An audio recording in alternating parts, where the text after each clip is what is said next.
أنا آسف، لازم نلتزم بتواريخ السفر دي.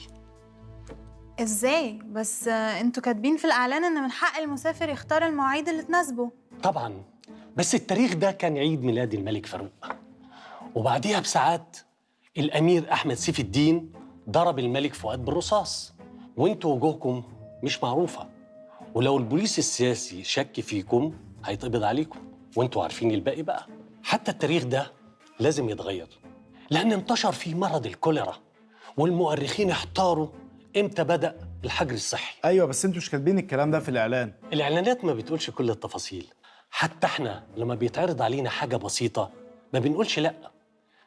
حفلة لأم كلثوم، تصوير فيلم لنجيب الريحاني، إنما قصور الرئاسة مش سهل يدخلها. الشوارع لو انتوا ماشيين فيها وحد شافكم من المواطنين المحترمين اللي بيحب بلدهم هيبلغ عليكم. الأحسن خلونا في السيف سايد. طب ما فيش عند حضرتك أي اقتراحات؟ ثانية واحدة، هاتي لي قائمة حفلات أم كلثوم تمام. الثلاثينات فوراً. يلا. إذا لم تكن تمتلك تكاليف السفر عبر الزمن ولست مستعداً لتحمل المخاطرة، توفر لك السينما بديلاً آمناً وممتعاً.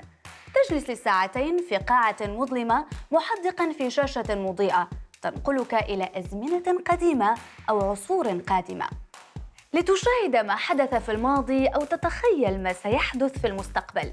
أنا ريتا خان، وهذا برنامج عن السينما. سنتحدث في هذه الحلقة عن السينما وفكرة السفر عبر الزمن.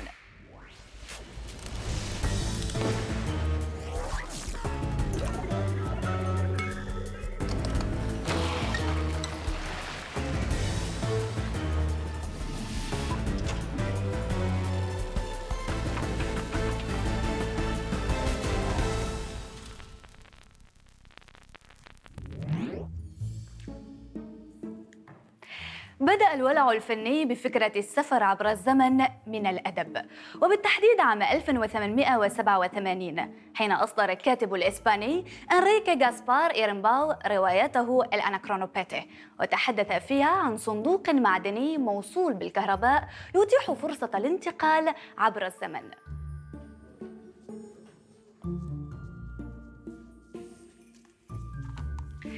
بعدها ب8 أعوام تطورت الفكرة على يد الكاتب الإنجليزي H.G. ويلز وروايته الشهيرة The Time Machine، وما روته عن انقسام الجنس البشري في المستقبل إلى الإيلوي الغني والمورلوك الفقير والصراع الدائر بينهما. انتظرت السينما حوالي 3 عقود كي تعود إلى رواية H.G. ويلز، حيث استغل المخرج جورج بال تطور التقنيات السينمائية واهتمام الجمهور بأخبار الصراع الفضائي بين الولايات المتحدة والاتحاد السوفيتي ليصنع منها فيلماً مبهراً ظهر عام 1960. أحدثت النسخة الجديدة من The Time Machine ثورة في عالم المؤثرات البصرية، حيث استخدمت في الفيلم تقنية التصوير المتباطئ تايم لابس فوتوغرافي والستوب موشن لتصوير لقطات تفتح الأزهار وذوبان الشموع خلال ثوان معدودة. بعدها بعامين ظهر الفيلم الفرنسي التجريبي القصير لا جوتي، مستخدما فكرة السفر عبر الزمن لتسجيل موقف سياسي يحذر من كوارث الحروب، مقدما تتبعات من الصور يعرضها شخص نجا من الحرب العالمية الثالثة وعاد إلى الماضي ليحذر الناس منها. في فترة السبعينيات وإلى جوار الجزئين الصادرين من سلسلة أفلام Planet of the Apes عامي 1970 و71 عادت السينما مجدداً إلى H.G. ويلز لتطلق اسمه على بطل فيلم Time After Time، عرفاناً بفضله في طرح فكرة السفر عبر الزمن.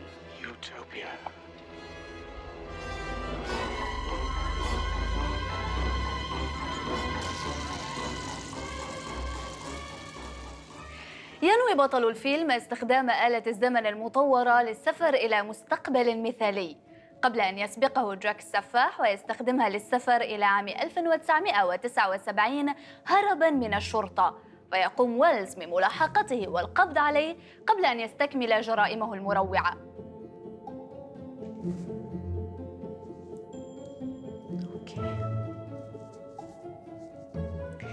كانت الثمانينيات فترة الميلاد الحقيقي لأفلام السفر عبر الزمن، حيث أصبحت نوعاً يقدم كل عام في دور العرض، وغدت حبكاتها أكثر تعقيداً، طارحة حلولاً مختلفة لكيفية الانتقال إلى الماضي أو إلى المستقبل. سنرى ذلك في فيلم The Terminator للمخرج جيمس كاميرون، انتج عام 1984، حيث تدور أحداثه في عام 2020 خلال سيطرة الآليين على العالم وخوضهم حرباً ضد ما تبقى من البشر بزعامة جون كونور. تعجز الآلات عن التخلص من جون، فترسل رجلاً آلياً إلى عام 1984 لقتل والدته سارة قبل أن تنجبه. حقق الفيلم نجاحاً ساحقاً زاد من جاذبية فكرة السفر عبر الزمن، وهو ما تضاعف بعد ظهور سلسلة أفلام Back to the Future بأجزائه المتتابعة.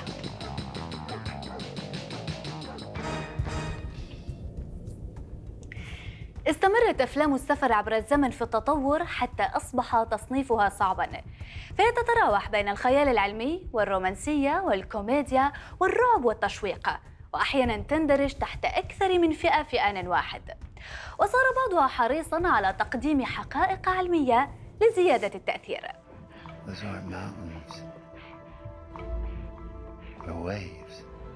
ارتفعت توقعات الجماهير المحبة لهذا النوع بعد ظهور أفلام مثل انترستيلر للمخرج كريستوفر نولان وبريدستينيشن للأخوين بيتر ومايكل سبيرغ.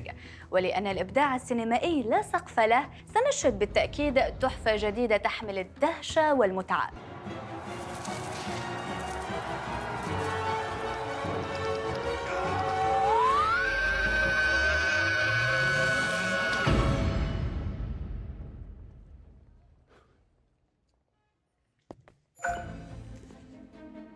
مع كل سلسلة أفلام ناجحة، تواجه شركات الإنتاج معضلة البحث عن فيلم جديد يدفع بالسلسلة للأمام ويحافظ على الأرباح المنتظرة منها. وحين لا تجد مخرجاً لذلك، تلجأ إلى العودة بالأفلام وأبطالها إلى الوراء عن طريق آلة الزمن. في الجزء الثالث من فيلم مان بلاك، أعاد المخرج باري سوننفيلد بطليه ويل سميث وتومي لي جونز عبر الزمن ليعوض تراجع إيرادات الجزء الثاني التي كانت أقل مما حققه الجزء الأول الصادر في 1997. Dad, I'm on Earth. I knew fail.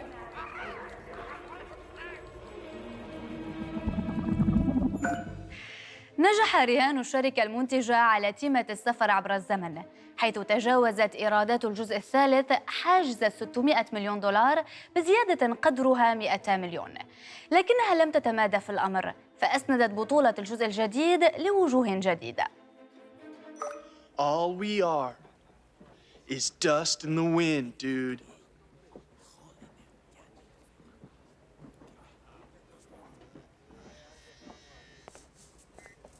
Dust? ما الذي سنفعله لو استطعنا العودة إلى الماضي؟ بعض أفلام السفر عبر الزمن تحاول إصلاح أخطاء ستدمر المستقبل، أو تكشف أسرار، أو تحل ألغاز. أما فيلم بيل أند تيد's Excellent Adventure يعطي إجابة مختلفة على هذا السؤال، فأبطاله يسافرون إلى الماضي لإنجاز فروضهم المدرسية. When? Dude. يرغب بطلاء الفيلم المراهقان بتكوين فرقة موسيقية، لكن عليهما أولاً تقديم مشروع في مادة التاريخ ليتخرجا من المدرسة الثانوية، وإلا سيرسل أحدهما إلى المدرسة العسكرية وتنتهي شراكتهما الفنية قبل أن تبدأ. Express to the class how an important historical figure from each of your time periods. وبدلاً من التركيز على الدراسة لإنهاء المشروع، يحصل تيد وبيل على كابينة هاتف تمكنهما من التنقل عبر الزمن دون قيود لمقابلة شخصيات تاريخية بارزة مثل نابليون بونابرت وسيغموند فرويد وسقراط وبيتهوفن وجنكيز خان. لكنهما لا يكتفيان بذلك، بل يجلبان بعض هذه الشخصيات إلى المدرسة. You got 2 hours. Huh? Ted, you forgot to wind your watch again. After you reminded yourself not to. Well, I better remind myself again. Ted, don't forget to wind your watch! حقق الفيلم نجاحاً جماهيرياً وصار من الأفلام المفضلة للمراهقين، لأنه لم يقع في فخ تصوير البطلين كمراهقين غبيين، بل صورهما بشكل لطيف دون أن يغفل احتياجهما إلى النصح والإرشاد.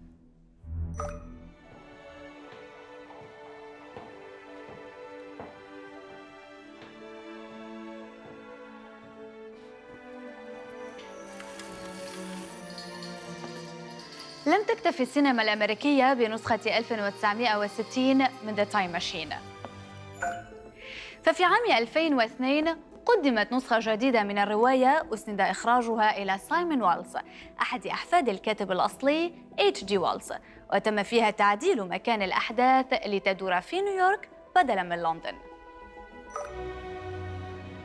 قدم الفيلم سيناريو مختلف عن كيفية تدمير الحضارة البشرية، وأضيفت شخصيات كثيرة لم تكن موجودة في الفيلم الأول ولا في الرواية، مثل شخصية الهولوغرام المساعد وقائد المورلوك. لكن أهم اختلاف كان إضافة قصة حب، حيث تموت خطيبة بطل الفيلم الدكتور ألكسندر في حادث، فتبدأ محاولاته لاختراع آلة الزمن للعودة للوراء، محاولا تغيير ما جرى، ليجد نفسه في رحلة بحث عن إجابة لسؤال لماذا لا يمكن تغيير الماضي.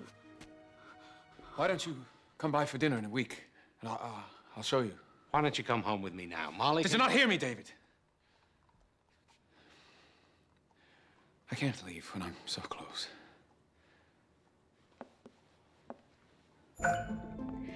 حقق الفيلم إيرادات بلغت 120 مليون دولار لميزانية وصلت إلى 80 مليون، وربما لأن نجاحه التجاري لم يكن قوياً لم نشهد له جزء جديد أو نسخة حديثة حتى الآن. All right, we'll continue this conversation in a week. سفر كيف للمستقبل؟ إذا المواطن العربي مش عارف يسافر أصلاً في الوقت الحالي. عماد احنا بنتكلم عن السينما. ما هي السينما مهما كانت خيال يقعد يحكمها الواقع اللي نعيشه فيه. هنا بقى أنا مش موافق معاكي. ليه؟ لأن كل ما زادت صعوبة الواقع، خيال السينمائيين بيفتح لنا باب للسفر عبر الزمن، بنهرب فيه إما للماضي أو للمستقبل. أنا شايف المسألة فيها قلة خيال أو كسل إبداعي. أنا بشوف من وجهة نظري هذا ضعف إنتاجي، لأن الأفلام السفر عبر الزمن محتاجة إنتاج كبير، فلوس. مش مطلوب منك تقدمها بشكل مبهر. يعني أبرز ظهور لآلة سفر عبر الزمن في السينما العربي كانت في فيلم سمير وشهير وبهير، حقق نجاح كبير وميزانيته ما كانتش كبيرة زي أفلام هوليوود. ذكرتني بفيلم اسمه الرقص مع الشيطان لنور الشريف، بيحكي عن يقول لك دكتور مكتشف نبات غريب، من صفات النبات هاي أنه لما يحقنونه في الشخص يراجعك للماضي، فراح سأل جده عن ثروته. يا ابني بطل تقاطع الناس. أنا ما قطعت حد، هذا صدى صوتي، ايش فيك؟ عندك فيلم الفيل الأزرق للمخرج مروان حامد بطولة كريم عبد العزيز، قدم نفس فكرة استخدام عقار للعودة للماضي، لكن عن طريق حبوب فيها مادة DMT اللي يفرزها المخ باش يستقبل الموت وقت اللي يشوف أحداث غامضة من أزمنة مختلفة. هذا الفيلم الصح سووا منه جزئين وضربت إيراداته فوق، لأنه اهتموا بالصورة المبهرة. فأنت عشان تبي الناس تجيك وتقبل فكرتك انتج بشكل كبير. بطل تقاطع الناس. لا تتسرع يا حسن، لا تتسرع يا ابني، واعطي فرصة الناس تتكلم. ومعلومات السينمائية مين يستفيد منها؟ كنت هتنسيني فيلم رسالة إلى الوالي لنادر جلال من إنتاج سنة 1998 من بطولة عادل إمام. ادعي لي يا مولانا. فارس من مدينة رشيد يحمل رسالة استغاثة لمحمد علي باشا والي مصر بعد هجوم الإنجليز على مدينته، وهو في طريقه بيقابل حكيم شيبة وبيسافر عبر الزمن للقرن العشرين، وهو هناك بيروح للقلعة في القاهرة عشان يسلم الرسالة للوالي. هو فما أفلام شغلها سفر عبر الزمن لكن ما فيهاش آلة زمن، كيما فيلم قهر زمن بطولة نور الشريف واللي يمثل فيها دور صحفي ومعاه طبيب كان يجمد في البشر لمدة سنوات. يقول لك هذا الدكتور يجمد البشر عند 180 درجة تحت الصفر، علشان لو طلعت عندهم أمراض يخلون الأمراض عندهم لغاية ما يلاقون علاجها. انت مالك النهارده؟ وفي فيلم كوميدي حسن الصيفي اسمه المجانين الثلاثة، تقريبا سنة 70، في نفس الفكرة هذه. سمير غانم هنا بيلعب دور طبيب بيطري عنده جهاز زي جهاز سفر عبر الزمن بالظبط، بس بيستخدمه عشان يطول عمر البشر بإنه بيجمده. مين دلوقتي يقاطع الناس يا باشا؟ شوف، كل واحد فيهم يحب يبين اللي هو عنده معلومات أكثر. طيش شباب، للأسف. مين ده اللي عنده معلومات أكتر مني؟ أنا عندي معلومات سينمائية أكثر من شعر راسك ولحيتك.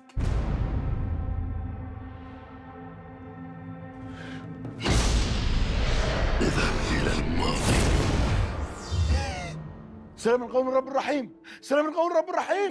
يا عبود، وين هزت الراجل؟ هو في مكان أحسن دلوقتي.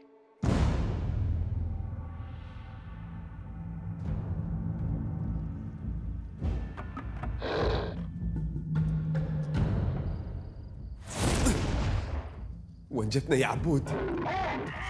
اوف، هذه بدايتها هوشه. يا جماعه صلوا على النبي، اذكروا والله. كيفكم تهاوش؟ في مطلع عام 2019 أعلنت وكالة ناسا أن فكرة السفر عبر الزمن ممكنة من الناحية النظرية، وأن بعض الفيزيائيين يعملون على تطوير نموذج رياضي يشبه آلة الزمن، لكنه لن يتم بالطبع بين يوم وليلة، فمواد بنائه لم تكتشف بعد. عالم الفيزياء الفلكية الشهير ستيفن هوكينج كان قد أعلن مرارا عن تفاؤله بإمكانية تحقق السفر عبر الزمن، ولهذا لم يكن غريبا أن تستند بعض أفلام هذا النوع إلى النظريات العلمية.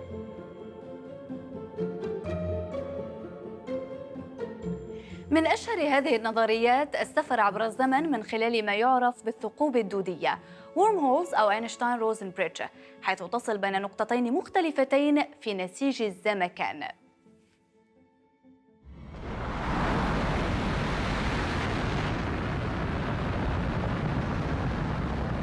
المخرج كريستوفر نولان استغل هذه الافتراضيات في فيلمه البديع انترستيلر، وبنى قصة الفيلم عليها، بالإضافة إلى حقائق علمية أخرى عن الجاذبية الصناعية والثقوب السوداء وتمدد الزمن، واستعان بأبرز علماء الفيزياء الفلكية كيب ثورن. في فيلم نولان يتمكن البشر في المستقبل البعيد من تشكيل ثقب دودي بجوار كوكب زحل، فينجحون في الوصول إلى مجرة مكتشفة ومن ثم إلى كوكب ميلر بحثاً عن حياة جديدة محتملة، بعد أن انخفضت نسبة الأكسجين على الأرض فأصبحت غير صالحة للحياة مثل كوكب المريخ. قاعدة علمية أبسط بكثير أصبحت مرتبطة بفيلم Back to the Future، وهي قاعدة مفارقة الجد Grandfather Paradox، وتعني أي تغيير يطرأ على الماضي سيكون له تبعات على المستقبل.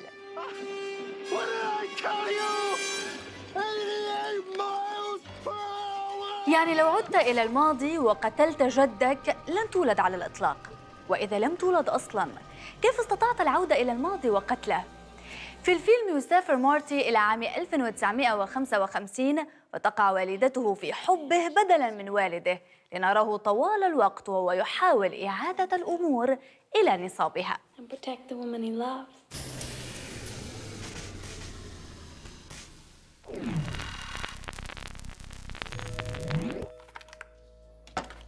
سيادتك زي ما انت شايف الورق كله سليم. الورق ده ما ينفعش، الورق ده ناقص تصريح الأبنية. سيادتك لو انت خايف ان هم يسافروا مثلا ويحاولوا يغيروا في التاريخ مش هيحصل. مشكلتنا ان الفكره دي لو انتشرت وكل الناس حبت تسافر للزمن الجميل، مين اللي هيقعد عندنا هنا في البلد؟ ما حضرتك لما يسافر وما يلاقيش الزمن الجميل ده هياخد بعضه ويرجع على طول. انا ما اقدرش اسيب الموضوع ده للصدفه. اي حد هيحب يسافر للزمن الجميل هيجيب حد من اهله هنا يقعد رهن او يكتب تعهد على نفسه ان هو هيرجع تاني. هذا والا انا هضطر الغي لك الفكره دي خالص من اساسها. اطلبي لي المحامي عشان هنقفل الشركه. ربما لن نعيش حتى نرى ما تحدث عنه ستيفن هوكينج وما حاول كريستوفر نولان تصويره، وربما آخر ما قد يتاح لنا هو التساؤل عما يمكن أن نفعله لو عدنا إلى الماضي.